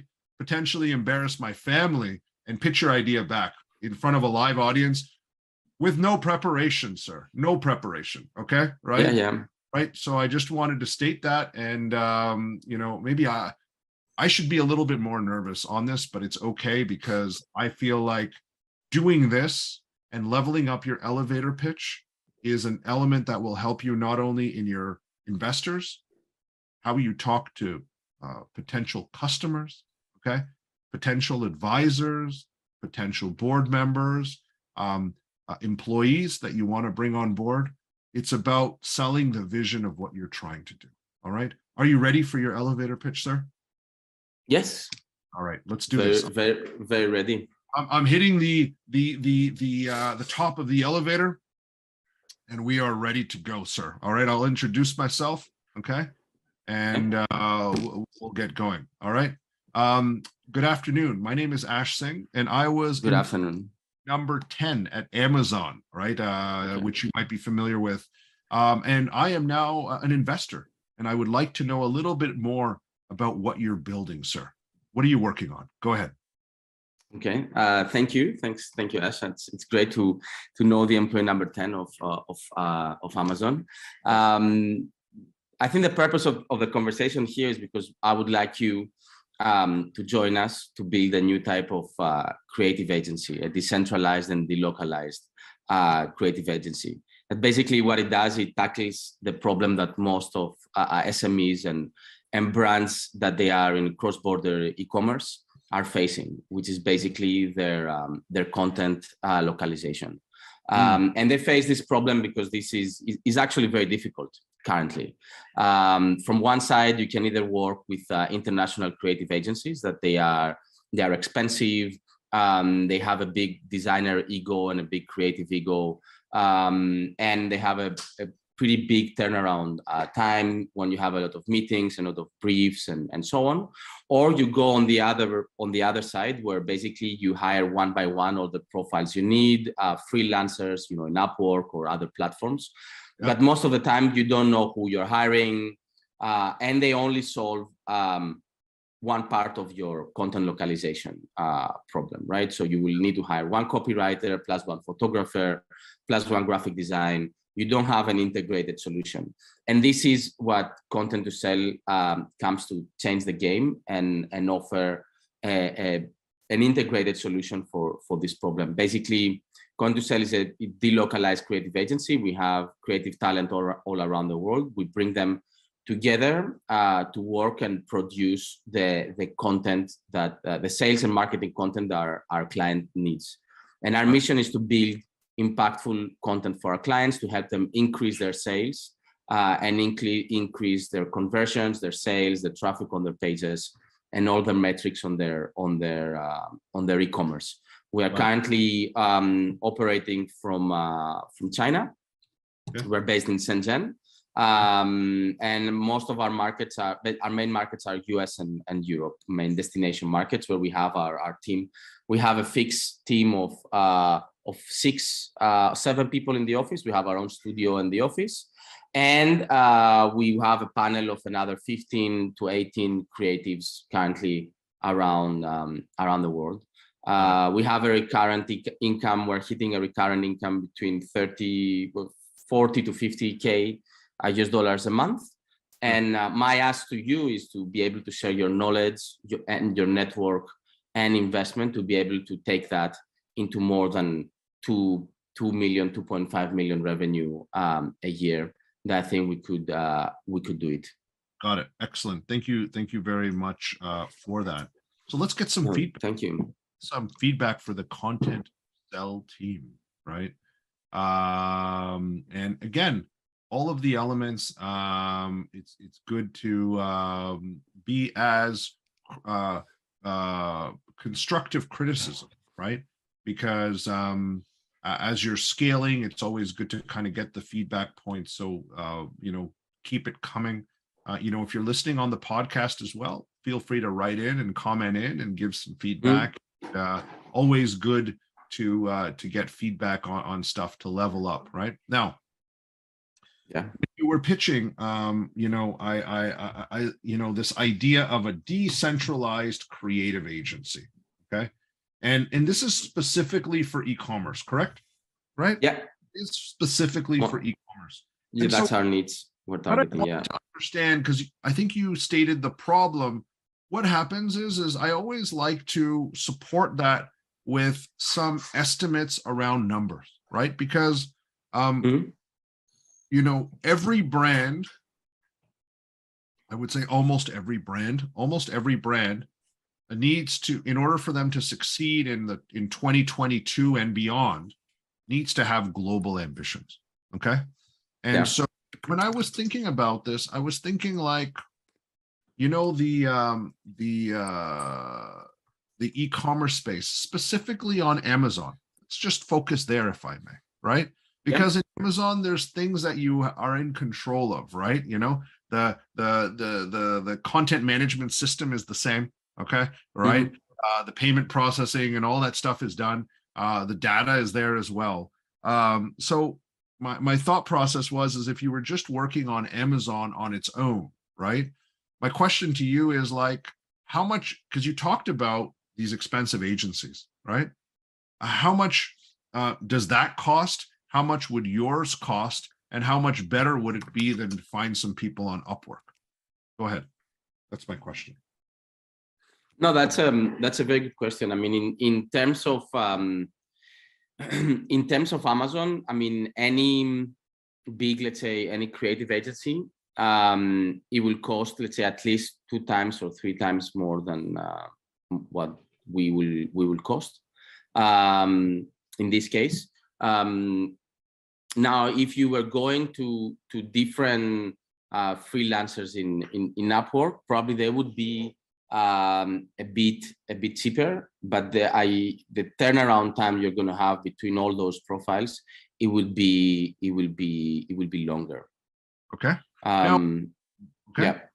Now, my other question for you is around the relationship and the deal you have, right? Because I wanted to understand a little bit of the business model, right? Because you can actually just translate the content, but if you do a good job, do you get an upside on that, right? Do you get some sort of like, you know, if you improve revenue by 50%, does content to sell get like 1 or 2 percentage points of a revenue share or a revenue boost? Is there a performance-based element to what you're doing? Because a lot of businesses are moving into this performance-based angle. So I wanted your opinion. Go ahead. I think it's a good opinion, and it's something we have discussed with some clients, but we haven't yet gone into that. I know for some product launches in the past, we have let's say, imagine a global launch of a new high-tech product of a Chinese brand, right? That they do their crowdfunding campaign and we do the whole thing. We have gone into some kind of performance to say, okay, your whole package will be, for instance, $20,000. I can give it to you 10, but I want 5% of the revenue of the money you are going to collect in a crowdfunding campaign. That's good because it's also very, very transparent. Everyone can see, it's a public figure, right? The other one, by their monthly sales in Amazon and so on, you need to have a very good relationship with them to be able to get what's the real sales data, right? Because not everyone will allow you to enter their Seller Central.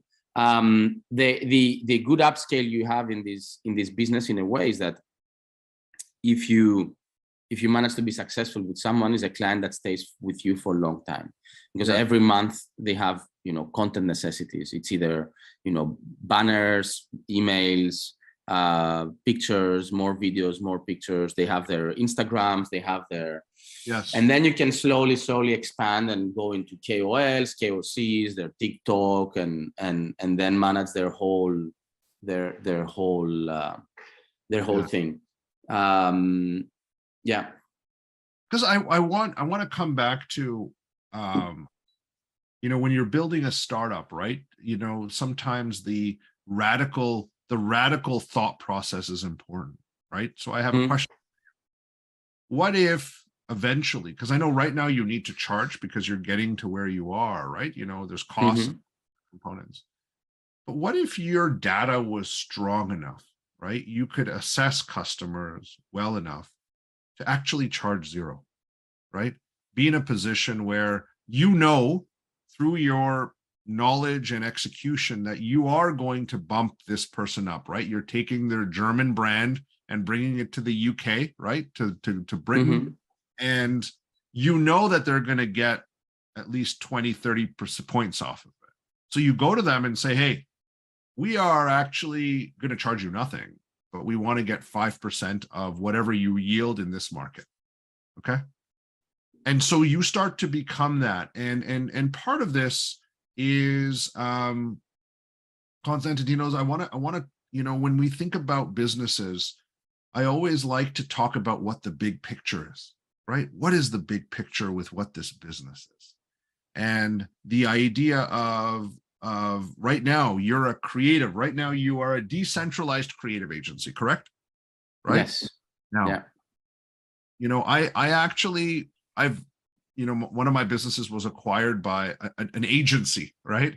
And the word agency is really cool from a creative advertising standpoint, but for some investors, they're looking for a platform, right? What's the next, right? And so when I think about what you're doing right now, you're doing the creative agency components, you're bringing people in. And then if you do this right, you can start acquiring customers and charging them just based on performance and make a lot more money. Is that fair to say? You can make a lot more money, right? If you go to somebody and say, listen, I'm just going to take 5 or 10% points on this in that market. Would you make a lot more money? Okay. I think that you will make more. Yeah, probably yes. Okay.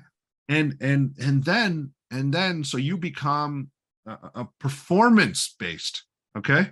A performance-based, decentralized creative agency, okay? Right? Yeah. And sorry, please. Sorry, just because I want to continue. I want to tell you where it's going, what's next.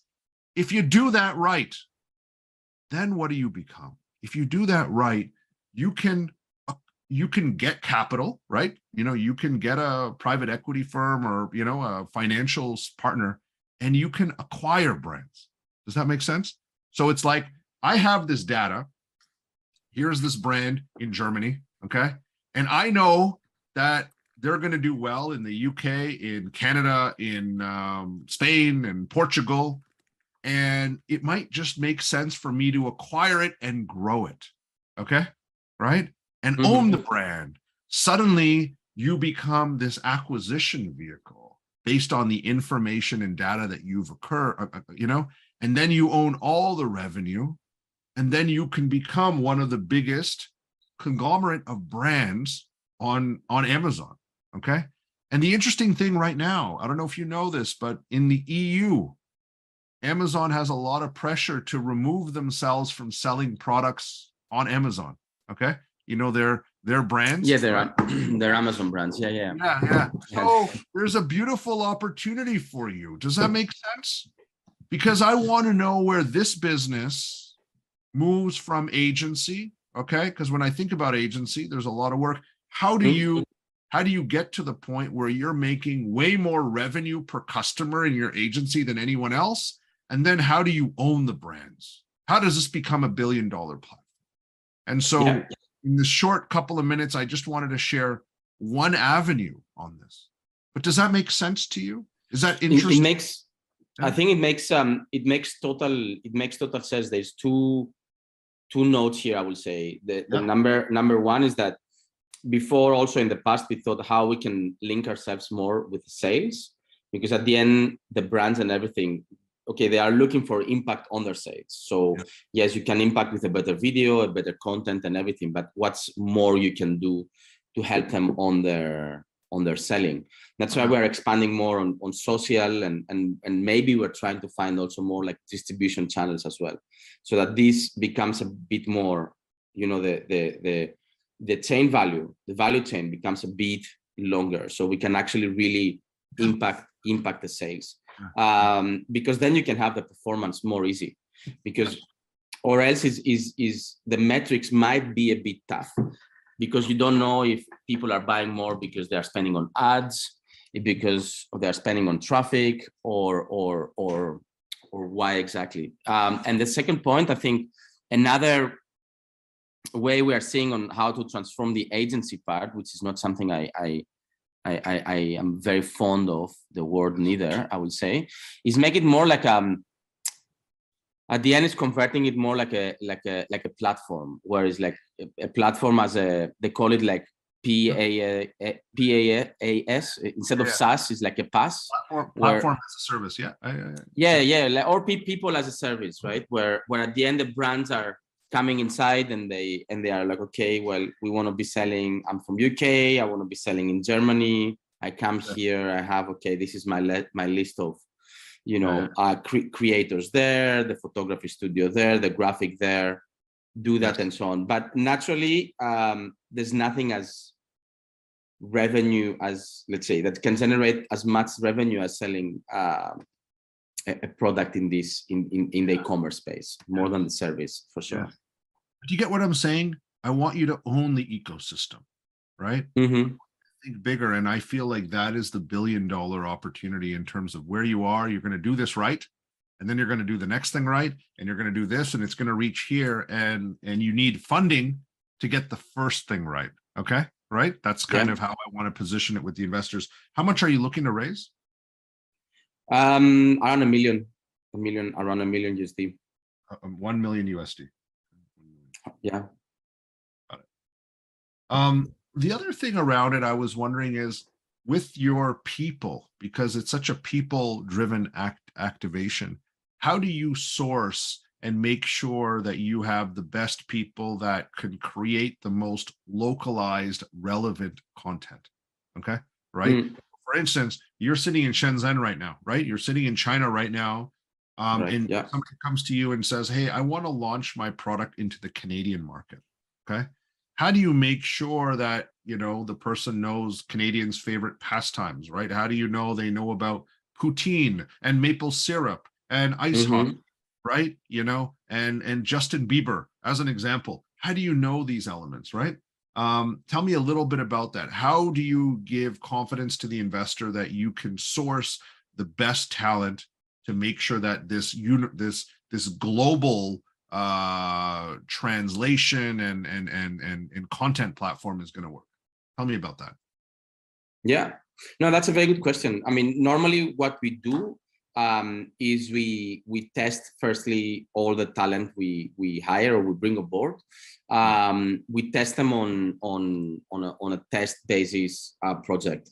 So, for instance, in the case that we're looking for something for Canada, of course, we have a methodology that we are selecting people that have previous works in Canada, that they can support, that their projects and so on have good click-through rates, they have good conversion rates, and so on. And then before we introduce them in their platform and be able to assign to a project, we run a dummy project with them. Either each one of them in their own challenge, right? You're able to drive the right challenge to assess talent to make sure that they can make it work. Yes, that's what we do. And then for each one of them, we have several ways to do. So for instance, if it's a copywriter and gives us the text back, we're going to run it through like keyword search to see if he's using the right keywords. If it's an image, we have a couple of softwares that can assess how the composition of the images are done, and so on. So we do have, it's not the perfect system, but we do have a 2-layer or 3-layer system, let's say. So first we do the research about their previous work, we assign them a dummy project, we evaluate the dummy project, and then we can allow them to be part of the team. Excellent. All right, sir, would you like me to pitch your idea to you? Yes, please. Okay. Yeah. Now, what I'm going to do is, if it's okay, I want to paint the big picture today. Okay. So for those of you that have attended some of the elevator pitches over the last little while, you've seen me do different styles. Okay. Different styles, different ways of connecting the dots. But for content to sell, I want to pitch the $1 billion content to sell platform. Is that okay? Is that okay with you? Can I try that? Yeah. Is that all right? Okay. Is that all right? You know what I mean? Is all right. Yeah. Of what we're doing. And drive these elements accordingly. All right. So you get to introduce yourself and I will do my pitch. Menchi, and as always, please time me. I know Constantino's was a little bit over on his 1 minute. Okay. And that's okay because he's our guest today, but I should be within 1 minute. Okay. Let's make it harder for me because I have not prepped. And I'm just going to wing it and let's see what we can do. And if I embarrass myself, that's totally okay. All right. So you have to introduce yourself. You get to be a reputable investor and I will represent content to sell. Over to you, Constantinos. Go ahead. Yes. Hi. Well, my name is Constantinos. I'm an investor from the Greek invest authorities. We're very interested in your in the idea you're having, and we would like to know if it's a good match to receive funds from our country program. Excellent. Well, thank you very much. My name is Ash Singh, and I'm part of the content to sell team. As you know, there are tons of successful brands currently on Amazon and a lot of other e-commerce platforms around the world. But where they lack is that localization. They might start off in their own country. They might start off here in Greece. And if they want to move to other markets, they do not have the right team and resources to personalize the content to ensure the right traction, purchase, and conversion rates. And so what we've done is we've created the next generation decentralized creative agency to allow any brand that has some traction, some good traction on a platform like Amazon to be able to move to other markets, drive revenues, and ensure that they have the best localized talent to make this a success. We've been doing this for some time, and we feel that we've started off as an agency where people pay us. But we are building the right engine to make sure that eventually we don't even charge people. We know that we're going to do so well that we become a performance-based platform.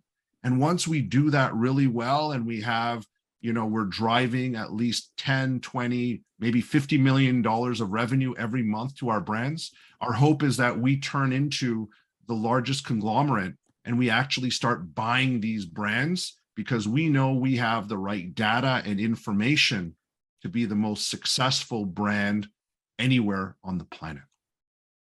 I want to talk to you about our billion-dollar vision on how we're building the right intelligence and the right AI to make sure that this works. And my hope is that we can build this product here in Greece, because we need more jobs here. And I'd like to contribute to my homeland. And I'd love to chat to you more over some Greek tea. Thank you. Thank you, first on. That's great. How was that? Was that okay? Yeah. All right. Is there something like Greek tea? Is there Greek tea? No.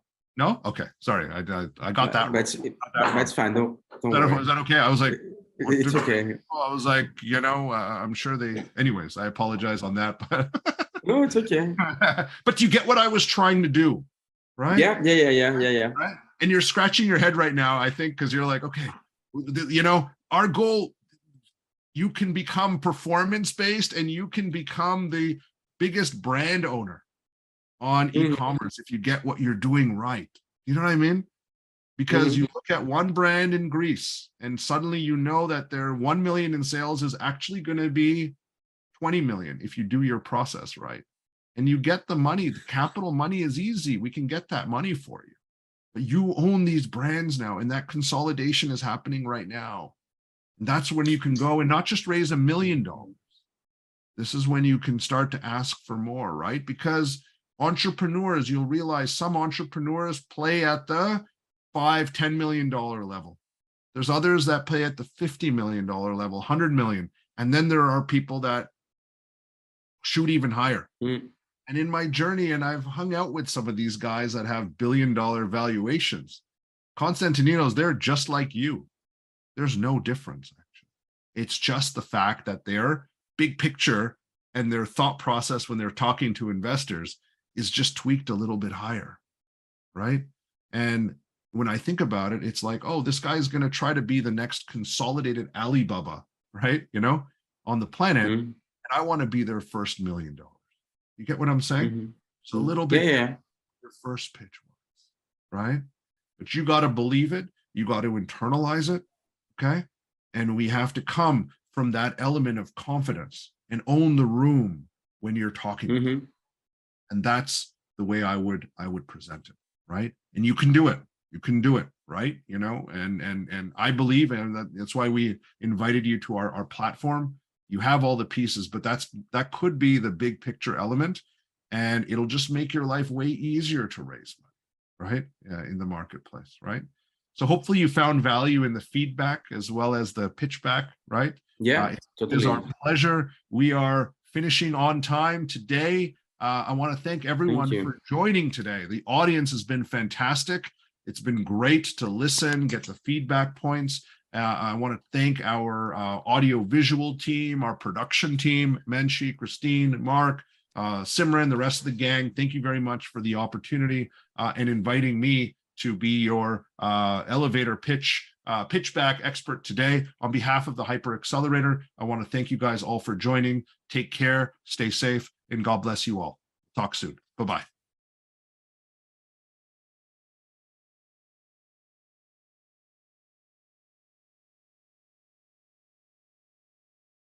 Okay,